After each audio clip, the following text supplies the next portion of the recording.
start with this. Your time. It is my pleasure to share my story of Give to Gain. I'm going to stay true to that topic for today. What I want to do is kind of paint a picture of what it looks like to give to gain, because I feel like my life is the epitome of that. I'll start with my grandma. My grandma's here today, Anusha Shrestha. So because of her, I ended up being here as well. So I wanted to pay her some respect. For Aji, she was one of the only women in Nepal to receive an education at that time. Her and her 3 sisters, they were sent off to the city from Bandipur to go and study. That is not something that a lot of women around her age were able to do, not even now are able to do. So I think that's quite remarkable. She was able to become a teacher, she built her own life, she had her 2 children, and then that brings me to my mom. Heavy Shrestha, sorry if I get a little bit emotional. Heavy Shrestha. So this is my mom, everyone knows her, I'm her daughter. And I love that, I'm great with that. She was given the opportunity to study in India, and then she moved to North America. She became a dentist, she studied public health, she was able to build a life for herself, and then she had me. So with all those opportunities given to my grandma, to my mother, and now to me, I'm able to build something for myself as well. So here, in North America, I was given the opportunities to grow from my parents mostly, to start, especially my mom, because she knew of the gender inequalities and diversity needs for the community. I was given the opportunity to try new sports, something that a lot of my friends weren't even able to do, even those in the Nepali community. I played soccer, I played swimming, I did gymnastics, I was involved in Girl Guides, I was involved in art classes outside of school. I got to explore a whole vast of different things that my mom didn't even get to do in her generation, right? So I was given all those opportunities, and what did I gain? I gained myself of identity. And I think that's really important, because coming from a Nepali family, trying to figure out what's going on in North America, see what the blessings are coming from Nepal, coming from North America, trying to see what I could do with that, see what I could innovate with that, was really important to me. One thing that we did as a family was we went to the Nepal health camp through my mom's efforts.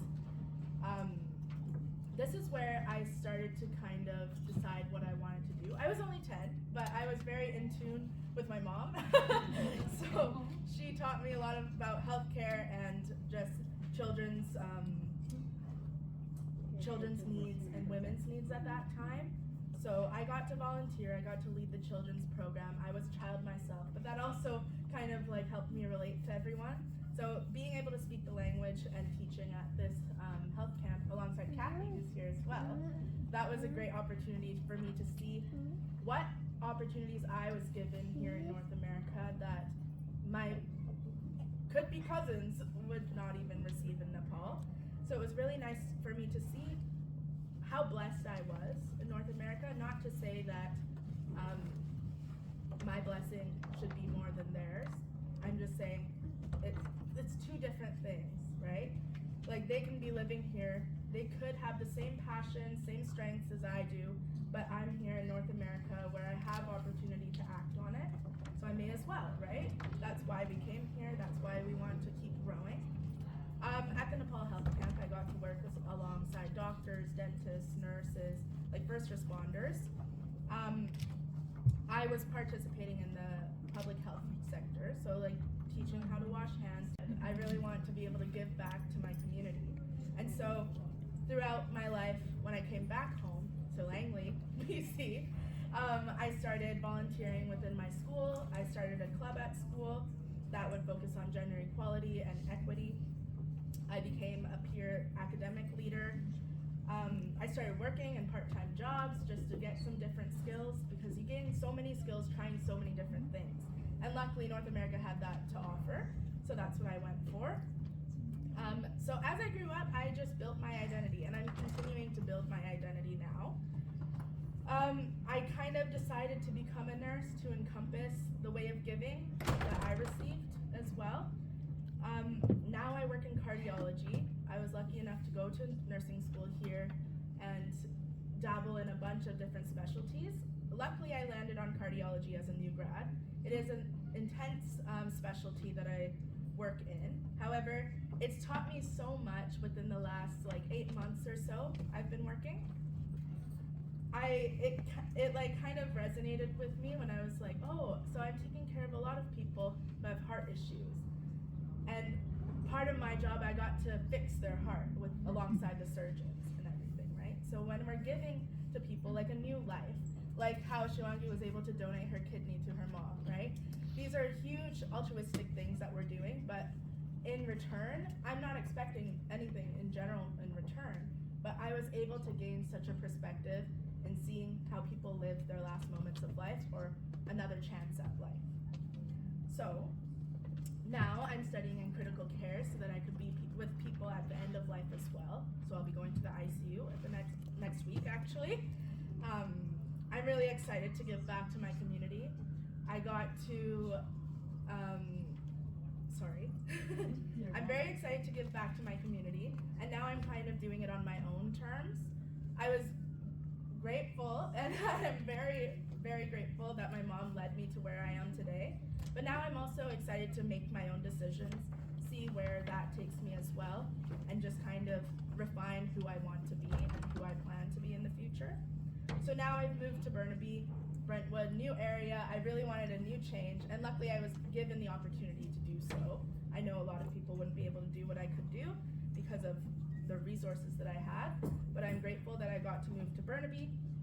There, I'm making new friends, I'm making new colleagues, I'm meeting new populations of people at work, so that has been really interesting to me. And honestly, I just learn a lot from my patients and their families themselves. They go through a lot. It's like a life or death kind of situation that I'm really dealing with. My grandma, she is getting older. She's not too old. She's still doing well. She's here today, right? But she is struggling with dementia. And that is one thing that has been really opening my eyes within the last few months, especially when working in the hospital. I see a lot of families that don't have, I see a lot of patients that don't have their families come and join them at the bedside.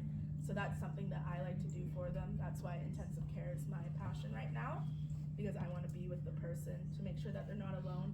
Not necessarily alone in the fact that physically, but the spiritual, the mental, the emotional toll that it takes on someone to be in the hospital is really great. So, talking about my grandma again, her dementia has been advancing the last few years. And within the last year or so, she has almost completely forgotten where she is, who we are, and I take care of her almost every day when she is here. She lives part-time in America. But when she is here, I try my best to spend as much time with her as I can, because that's my way of giving, and in return, I get to make so many memories with her, and that really feeds my soul. So one thing that I got to do with my grandma, maybe about a few weeks ago, I took her to Texas. Texas is a weird place to go, yeah, right now, but her sister is there. Her only living sister left is there in Texas. So I had an odd week off of work. I took her to Texas. Not that she would completely remember the whole situation, but while we were there, I got to take her and her sister out. We went shopping, we went to go see some lakes, we went and walked around, did anything we could, just took a lot of photos, had a lot of conversation, and that was so soul-giving and soul-enriching that my grandma's sister, Radhaji, she was able to enjoy that as well. We continue to build those relationships even if one